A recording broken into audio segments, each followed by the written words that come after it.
మీ మీ మీ మానసిక పరిస్థితి ఏంటి?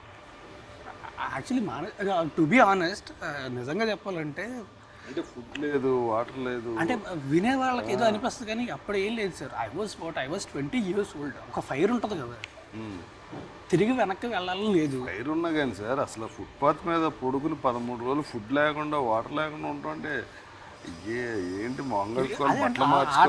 ఆ టైంలో ఒక ఇది ఉంటుంది కదా, ఒక ఫైర్ ఉంటుంది లోపల. ఏమనిపించవు, ఏదోటి పీకుతానని తెలుసు, పీకాలి, పీకే తిరిగి వైజాగ్ వెళ్తే ఏదోటి పీకే వెళ్ళాలి, లేకపోతే వెళ్ళకూడదు.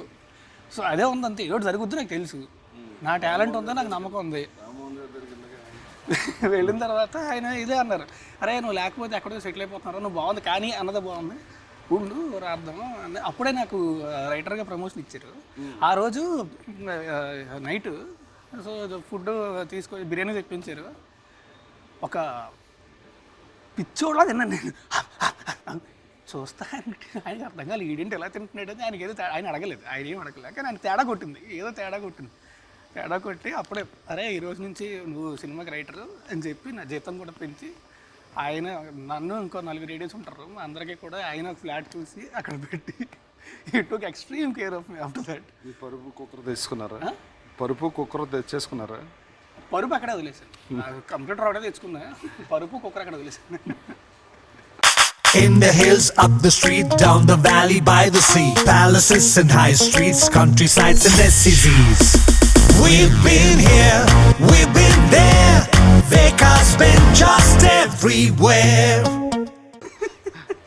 అంటే అప్పుడు ఏంటంటే నేను అప్పుడు యాక్చువల్లీ వేరే స్క్రిప్ట్ ఒకటి, నాది కూడా కాదు, వేరే అతను ఒక స్క్రిప్ట్ ఆయన మెయిల్ చేస్తే చాలా బాగుంది, అది డైరెక్ట్ చేద్దామని చెప్పి నేను నా క్రూని అంతా ప్రిపేర్ చేసుకుంటున్నాను. స్క్రిప్ట్ అయిపోయిన తర్వాత ఈ సినిమా షూటింగ్ స్టార్ట్ అవ్వగానే నేను అది నా డైరెక్షన్లో స్టార్ట్ చేసుకుందాం అని చెప్పి అనేసరికి సరే నువ్వే అంటే సరే ఓకే. ఇప్పుడు ఏముంది, మహా అయితే అప్పట్లో ఏముండదు కదా, ఇప్పుడైతే 100 క్యాలిక్యులేషన్లు ఉంటాయి. అప్పుడు ఏముంది, సినిమా హిట్ అయింది అంటే సెట్, లేదు అంటే ఈ సినిమా డైరెక్ట్ చేసుకుంటా. సో అంతే. సో అప్పుడు పెద్ద టెన్షన్ ఇది అయితే ఉండదు కదా. అండ్ అప్పుడు కూడా షూటింగ్ చేస్తున్నప్పుడు కూడా నేను హీరో కమ్ ఏడి కట్ అనగానే పరిగెట్టుకుంటే వెళ్ళి క్లిప్ నెంబర్ మొత్తం సినిమా సూపర్. ఒక సినిమా నాకు ఫిల్మ్ స్కూల్, దాంతో ఇంక వెనక్కి తిరిగి చూసుకునే పరిస్థితి లేదు.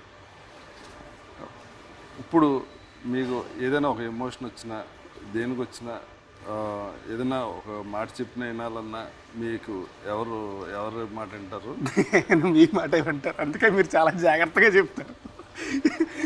ఎక్కువ చెప్తే మళ్ళీ వినడం మానేస్తాడని తెలుసు కదా, మూడ్స్ అండ్ స్వింగ్స్. ఆ క్వశ్చన్ చెప్తే నా పేరే చెప్తారు మీరు. అండ్ మా డాడీ ఏంటంటే పర్సనల్గా చెప్తారు ఆయన, అంటే మెంటల్ పీస్ కోసం అరే మెడిటేషన్స్ అయ్యి,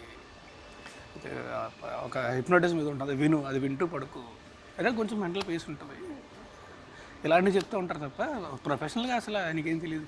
so he doesn't involve in that. But నేను బేసిక్గా వినేది అయితే మీరు చెప్తాను. ఈ సినిమా వరకు టైటిల్ బాగుంది, భలే ఉన్నదండి. సినిమా కూడా చూడగానే భలే ఉందని అనిపిస్తుంది.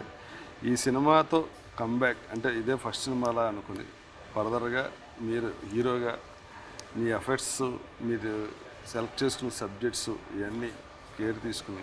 నేను ఒకటి మాత్రం ఖచ్చితంగా బల్ల గురించి చెప్తాను సార్, ఎప్పటిదాకా చూసిన రాస్తాను, మీరు ఎప్పటి నుంచి చూడబోయి రాస్తాను, ఇది మాత్రం ఖచ్చితంగా చెప్తాను.